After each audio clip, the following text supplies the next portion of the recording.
اس سے پہلے آیت کریمہ کے اندر یہ بات بیان کی گئی کہ اللہ تبارک و تعالی ایمان والوں کو کہ جو ایمان لائے اور نیک عمل کیے جنتوں کی بشارت عطا فرماتا ہے، خوشخبری عطا فرماتا ہے۔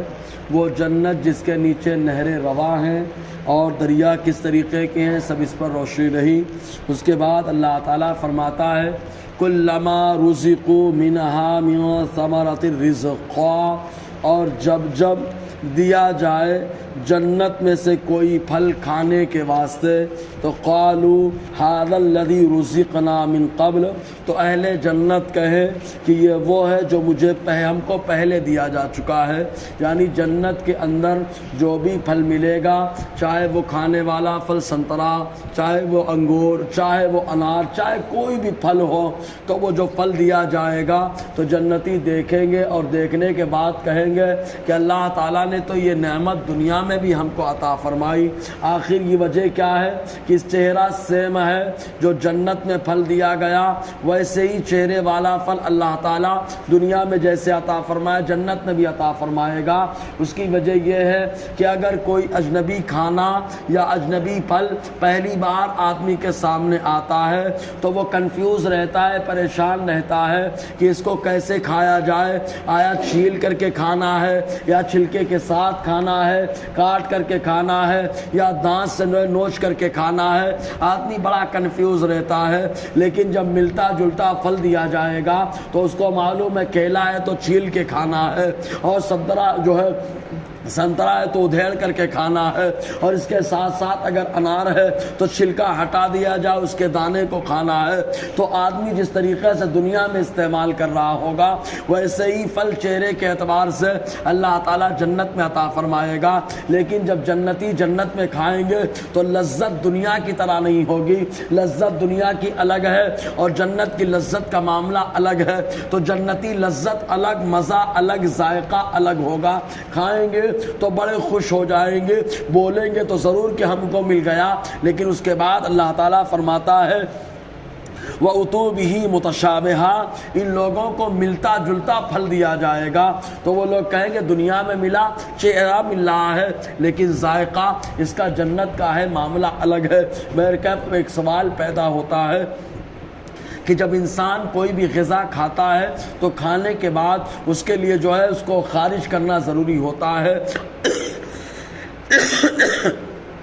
آسان لفظوں میں یوں سمجھے، ان کمنگ کے لیے آؤٹ گوئنگ کا ہونا ضروری ہوتا ہے۔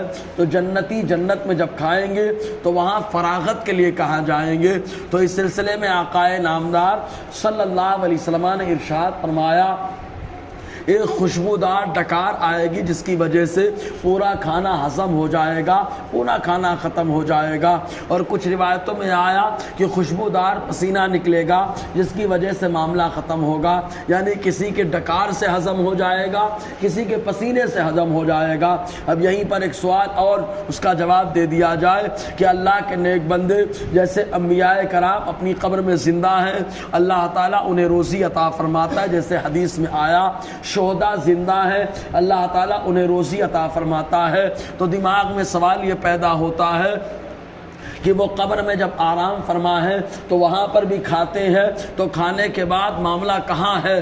تو چونکہ اب سمجھ لے اللہ تعالیٰ جو ہے جنت کی کیاری اس کو بنا دیتا ہے، تو جو جنت کا حکم ہے وہی حکم جنت کی کیاری کا ہے کہ وہاں پر روزی ملے تو بھی ڈکار کے ساتھ کھانا ہضم ہو جائے، وہاں پر روزی ملے پسینے کے ساتھ کھانا ہضم ہو جائے۔ ورنہ دیکھیں پروردگار عالم ماں کے پیٹ میں بچے کو زندہ رکھتا ہے، اور وہ خون جو ماہواری عورت کو آتا ہے وہی خون اس کی غذا بنا دیتا ہے، لیکن اس کے باوجود بچہ وہاں پہ گندگی نہیں کرتا۔ بہرکیف تو اللہ تعالیٰ ارشاد فرماتا ہے وَأُتُوا بِهِ مُتَشَابِهًا، اور ان کو ملتے جلتے پھل دیے جائیں گے۔ وَلَهُمْ فِيهَا أَزْوَاجٌ مُطَهَّرَةٌ، اور جنتیوں کے لیے جنت کے اندر پاکیزہ عورتیں ہوں گی، پاکیزہ جوڑے ہوں گے۔ اب یہاں یہ کہ کس چیز سے پاک ہوں گی تو اس سلسلے میں الگ الگ تفسیریں کی جاتی ہیں، سب کا مجموعہ اور خلاصہ یہ بنتا ہے کہ وہ اخلاق کی گندگی سے پاک ہوں گی۔ اور اس کے علاوہ عورت مہینے میں ایک بار ناپاک ہوتی ہے تو وہاں اس ناپاکی سے عورتیں پاک ہو جائیں گی۔ مزید یہ کہ وہاں اگر اولاد کی خواہش ہوگی تو اللہ تعالیٰ بچے کو پیدا فرمائے گا، فوراً 33 سال کا ہو جائے گا۔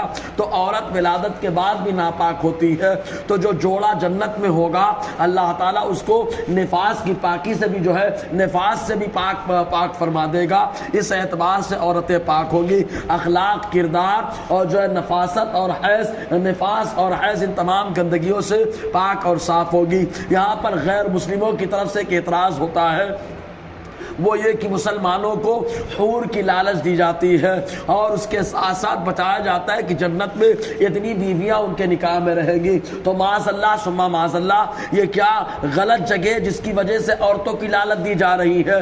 تو یہاں قابل غور بات صدر الافاضل علیہ رحمہ سے سوال ہوا، آپ نے ارشاد فرمایا ہر آدمی کے گھر میں عورت ہوتی ہے، تو کیا ہر گھر فاحشہ خانہ ہو گیا، برائی کا اڈا ہو گیا؟ نہیں، بغیر نکاح کے اگر ملاقات ہو تو اس کو فاحشہ خانہ اور فحش کہا جاتا ہے، اور اگر نکاح کے بعد ملاقات ہو تو یہ ہر گھر میں جو ہے اچھا تصور کیا جاتا ہے۔ تو اللہ تبارک و تعالیٰ جنت کے اندر جو ہے یہ جو جوڑا عطا فرمائے گا، حور عطا فرمائے گا، تو وہ بغیر نکاح کے نہیں رہیں گی، اللہ تعالیٰ نکاح میں ان کو عطا فرمائے گا۔ اب آگے انشاءاللہ اور گفتگو رہے گی۔ اللہ تعالیٰ ہم سب کو فیضان قرآن، برکات قرآن سے مالا مال فرمائے۔